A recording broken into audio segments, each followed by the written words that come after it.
محترم سامعین، السلام علیکم ورحمۃ اللہ وبرکاتہ۔ آج کے اس دور کے اندر معاشرہ جو ہے ایک معیشت کی وجہ سے پریشان ہے۔ معاشرہ جو ہے ایک معیشت کی وجہ سے بہت پریشان ہے۔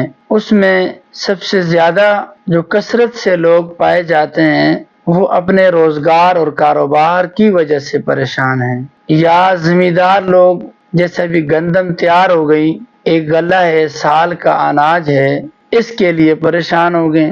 بے موسمہ بارش بھی شروع ہو رہی ہے، روز بارشیں۔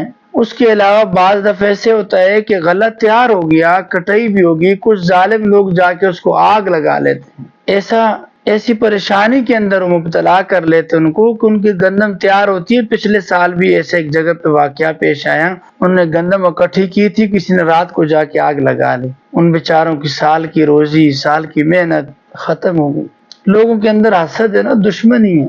روزی تو مل جاتی ہیں، وہ کہتے ہیں نا روزی مل جاتی ہیں، کوئی بھی چیز انسان کو مل جائے اس کے بعد اس کی حفاظت کرنا، اس کا خیال رکھنا، یہ بڑا مسئلہ ہوتا ہے۔ اولاد ہیں، بیٹا ہے، بیٹی ہے، اللہ عطا کرتا ہے، لیکن اس کے بعد اس کی فکر اور سوچ تمام تر جستجو اس کی اولاد کے اوپر مستقل رہتی ہے کہ میرا بچہ کہیں خراب نہ ہو جائے، کیونکہ یہ بھی ایک عظیم پھل ہے، عظیم دولت ہے، عظیم سرمایہ ہے۔ اسی طرح کاروبار بنایا تو اس کاروبار کو اپنے پاس ہاتھ سے نہ جانے دینا، اس کی فکر کرنا، اس کے لیے ہر وقت فکر مند ہونا۔ اسی طرح کوئی زمین میں پھل فروٹ کے درخت لگا لیے، یا کوئی بھی چیز ایسی جانور رکھ لیے، کوئی بھی ایسی چیز ہے جس سے آپ کے روزی کے اندر وسعت آتی ہیں، آپ کے کام کے اندر برکت آتی ہیں، اور آپ کے لیے زندگی کے اندر آسانی کا معاملہ ہوتا ہے۔ مال جانور رکھ لیتے ہیں لوگ بعض دفعہ، یعنی مختلف شکل کے ساتھ انسان کو کوئی نہ کوئی کمائی کے ایک ذریعہ جسے کہا جاتا ہے آسان الفاظوں میں۔ تو اگر وہ آپ کے پاس موجود ہے، آپ کے پاس وہ غلہ تیار ہے اور اچانک ہاتھ سے چلا جائے تو یہ ایک بہت بڑا انسان کے لیے صدمہ اور دکھ کی بات ہے۔ ایک تو کوئی بھی مال ہے، کوئی بھی کاروبار ہے، کوئی بھی غلہ ہے، اس کا عشر ضرور دیا کریں، زکوٰۃ دیا کریں، اس کی فکر کیا کریں۔ ہمارے اندر یہ ختم ہو گیا، اس کی عشر ہے، مال جانور ہیں، سال بعد قربانی ہے، ویسے بھی کبھی کبھار جانور صدقہ کر لیا کریں، اللہ کے نام پہ دے دیا کریں۔ اسی طرح غلہ ہے، اس کا عشر پہلے دے دیا کریں، اس میں تعویلیں نہ پیدا کریں کہ ہم نے تو اس پر سپرے کیا، یہ ٹریکٹر چلایا، کھاد لگائی، کوئی نہ کوئی پانی لگایا، کوئی نہ کوئی کام ڈال لیتے ہیں۔ نہیں، اس کا عشر لازمن دیں۔ آپ ایک سال عشر دے کے دیکھ لیں۔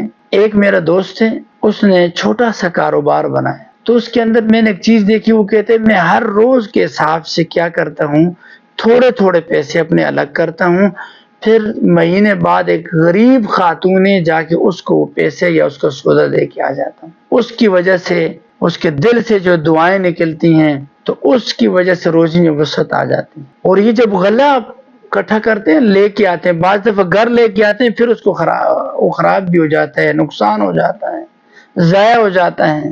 تو ایسے حضرات کے لیے ایک عمل لے کے آیا، بہت ہی مجرب عمل ہے۔ عمل یہ ہے کہ ہر نماز کے بعد ایک دفعہ، فجر اور عشاء کے بعد کم سے کم 7 اور 11 دفعہ، ہر نماز کے بعد یہ سورت ایک دفعہ ضرور پڑھیں، اور اس کے ساتھ مختصر سے ایک وظیفہ وہ بھی پڑھیں گے۔ پہلے نمبر پر اول آخر درود پاک پڑھیں، اس کے بعد اس سورت کی تلاوت کریں۔ پارہ نمبر 30 کے اندر یہ سورت ہے، میں مختصر سی تلاوت آپ کو سنا لیتا ہوں۔ یہ مکمل سورت پڑھنی ہے، اور کاروبار اور کام والی جگہ پہ خاص طور پر، یہی بارشوں کے دن ہیں، کھیتوں کے اندر جائیں، گھومے پھریں، چلے پھریں، اور اس سورت کو پڑھتے رہیں۔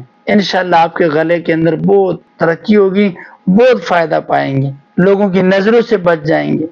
تو عمل یہ ہے، اعوذ باللہ من الشیطان الرجیم، بسم اللہ الرحمن الرحیم، القاریۃ ما القاریہ، وما ادراک ما القاریہ، یوم یکون الناس کالفراش المبثوث، صدق اللہ العظیم۔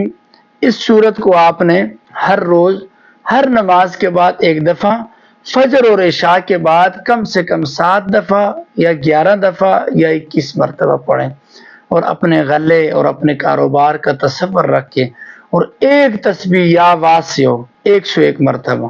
باقی نمازوں کے ساتھ جب آپ ایک دفعہ سورہ قاریہ پڑھیں تو اس کے ساتھ بے شک 1 دفعہ یا 3 دفعہ یا 7 دفعہ یا واسع پڑھیں۔ فجر اور عشاء کے بعد کم سے کم 101 دفعہ یا 100 دفعہ یا واسع پڑھیں، اول آخر درود پاک پڑھیں۔ بہت ہی زیادہ انشاءاللہ روزی کے اندر وسعت ہوگی اور برکت بھی ہوگی اور حفاظت بھی ہوگی۔ اللہ ہمارا حامی و ناصر ہو۔ السلام علیکم ورحمۃ اللہ وبرکاتہ۔